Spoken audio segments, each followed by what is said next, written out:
हेलो दोस्तों, तो आज हमने अपने ट्रैक्टर के लिए बनाया गियर बॉक्स। आइए देखते हैं इसका टेस्ट करके कैसा बना है।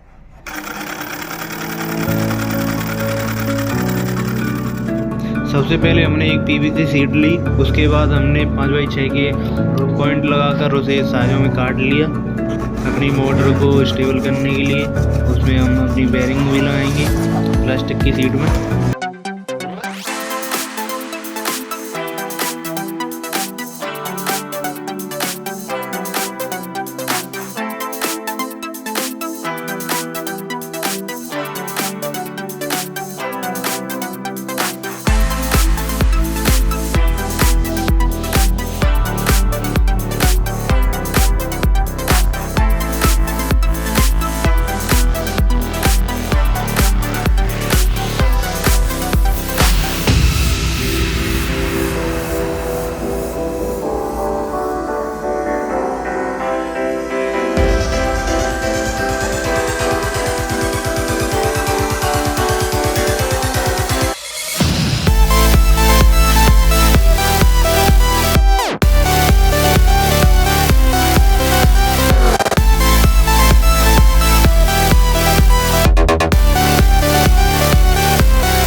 Thank you for watching. ऐसे ही और वीडियो देखने के लिए हमारे चैनल को अभी सब्सक्राइब करें।